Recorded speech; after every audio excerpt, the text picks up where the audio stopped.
Thank you, Dr. Underation, for meeting with me to talk about this issue of taking God out of America. So what's your role here at Liberty? What do you do? I'm a professor here at Liberty, associate professor of communication in digital media and journalism and strategic communication. But I also have 10 years in the pastoral ministry too. So I've been on both sides. And just to let you know, my ministerial work is actually in New England, which of all the land in the United States is probably the hardest spiritual part of our country. They have been burnt over. They have been, that's the rise of where liberal Christianity rose. The average church size in New England is just over 50 people. The largest church in New England was just up the road from where my church was in New Hampshire, and it had, at that time, like 1,700 people. There are churches in Lynchburg that have that many. So it's a hard spiritual environment, and in order to be a Christian in that environment and to be strong, you really have to be comfortable with who you are. And people will try to define you, but you don't let that happen. You've watched the video. Tell me initially what you thought about it. Well, I guess my initial feeling is it struck me as a little overdone for this particular thing, because instead of making an affirmative argument that we are moving against God, we're making an argument from exclusion. And these are arguments even when you're doing apologetics that we're taught in seminary and as pastors never to make. You don't make an argument from silence. And it struck me that that was a lot of argument from silence. Instead of the affirmatively saying we're against God, what we're saying is they're not saying anything about God and we think they should. And that is one of the things that kind of struck me about that. It's more of an argument from silence than an argument from anything else. And some might watch this video and just say, well, these are just a string of coincidences. It's not really, we're going after God type of thing. Do you believe this to be true, or do you think there really is a war being waged on God in Washington? Well, I think what we have is not a war, and if it is, because I'm not a big fan of the whole war analogy, the culture wars and everything else. I just find that personally counterproductive. But what I do think we have is political correctness run amok. I'm willing to credit people with the fact that, okay, you're not going to talk about God the way that most of the time we've believed in our country. But in the attempt to make people feel more at ease in order to, remove perceived, problems with the mention of God, we're going to do this, I think, generally out of a good intent. We're going to be more inclusive and not less. We're not going to exclude Muslims and Sikhs and Jews by mentioning a Christian God. We're going to not mention any God at all because we want everyone to fit together. So I credit that as a little more of a good intent with, something, that Christians overall tend to look at it and think we're being excluded now.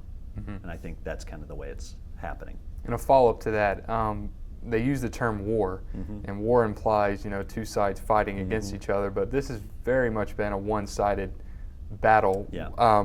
So what term would you use to describe this? Well, I do think it's just merely political correctness. And what we have is a difference of vision, which is not anything that's unusual to the United States at all. The United States has always been this way, religiously speaking.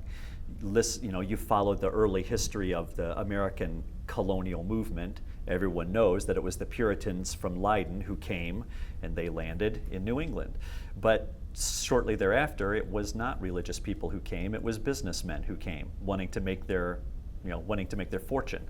And we had a difference of vision. We had people who were here for religious purposes, who wanted their move to be held for pure reasons. The businessmen were here for money. So when commerce and religion came together, we had an issue. And then that kind of resolved itself. And then it wasn't too long before we had a seaboard nation. And we had other issues there. And the issues were North versus South, slavery versus mm-hmm. freedom. And those issues came up. We had issues of the industrial North versus the more agrarian South. Who's going to dominate? And so we had a difference of vision, and that, of course, had a lot to do with religion. The North was much more Calvinist and Reformed, and the South became less Reformed and more Methodist and Presbyterian in its move. And it's just the way the United States has always been. I just kind of look at this as a bit of a continuation of that. And so you claim that this is political correctness run amok. When did you kind of start seeing that political correctness start to creep in and really create a presence for itself? Oh boy, probably when I was in college, that was starting to happen. That was about the time that the University of Michigan sort of published their speech code about words that must not be used, and we don't refer to people as handicapped. They're now people with exceptionalities, things like that. And people are like, come on, just the straightforward word. That's what we need to do. But we've gotten more sensitive about the use of words, and I think we've all been here, right? We are sitting in a crowd and we see somebody who has a very obvious either, exceptionality. We see people who are maybe of different races, and we're afraid to bring up what's right before us for fear that we offend, where it didn't used to be that way. I'm of a group of people that comes from Eastern Europe, right around Poland. Polak jokes used to be really popular. No one tells a Polak joke anymore. You never hear it. Now it's a certain ethnic person joke, if they even tell those jokes at all. So we've just gotten really sensitive in this way, and I think that the whole issue of this war on God is basically a symptom of that, and maybe a casualty of that as well. For Christians, by excluding the name of God, are we as a nation in danger? I don't, unless we overplay our hand, which I fear is happening almost at every turn. It seems like every time something like this happens, we immediately run to the ramparts and, pronounce a war, there's danger, and on and on and on. And I really think we need to be much more comfortable as Christians in what we hold. Because the one thing that we must always hold on to is the fact that we win. The Bible's very clear about this. The kind of stuff that we're seeing is the kind of stuff we're supposed to be seeing. I'm surprised that a lot of very solid brothers and sisters in Christ don't seem to grasp that. The Bible promises we're going to have trial and tribulation and difficulty, and that yes, we will feel persecution. And for the most part, we have not felt that.